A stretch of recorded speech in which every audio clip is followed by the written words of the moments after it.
Bonjour, avez-vous lu le 10e chapitre du livre des Proverbes?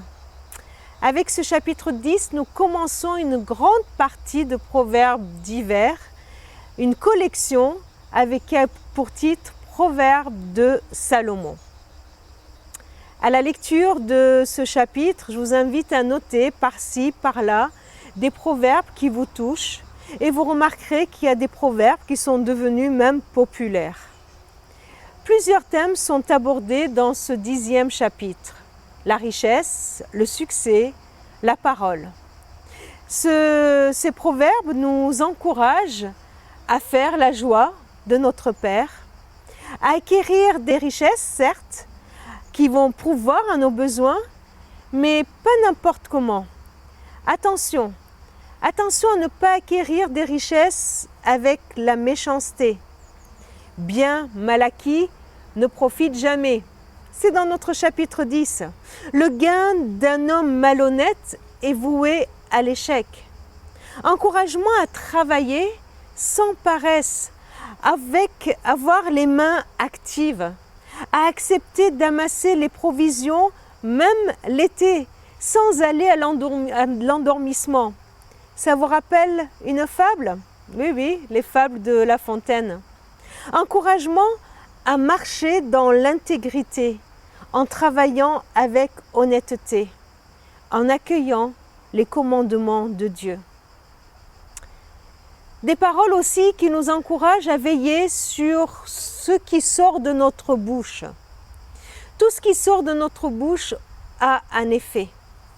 Les paroles d'un homme juste valent l'argent le plus pur et profitent à beaucoup.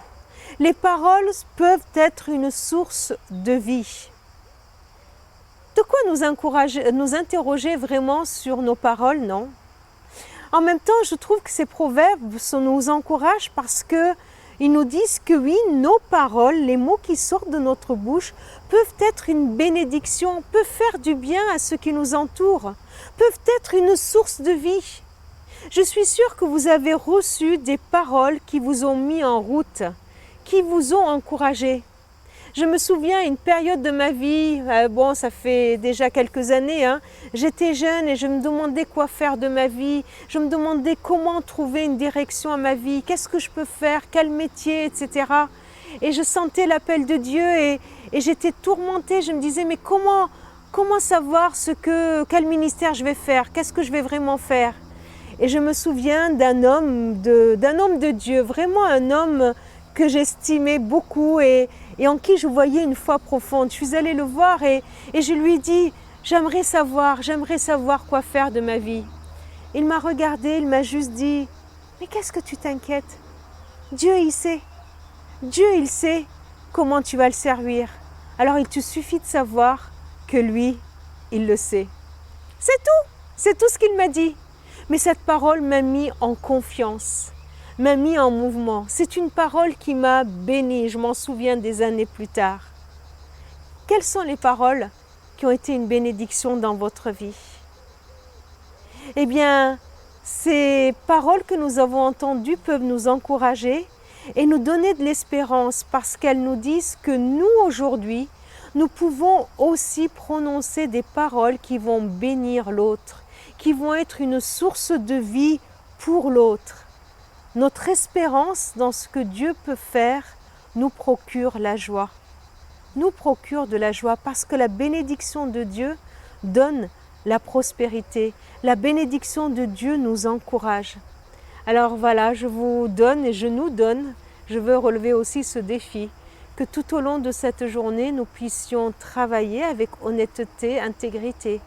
Et nous puissions croire que de nos bouches peuvent sortir des paroles de bénédiction qui soient source de vie pour tous ceux qui nous entourent.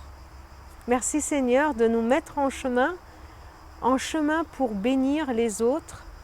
Je te prie de m'aider, d'aider chacun de nous à veiller sur nos paroles, sur notre bouche, pour que tout ce qui sort de notre bouche soit une bénédiction pour ceux qui nous entourent. Merci Seigneur pour ta parole à toi, qui est source de vie pour nous.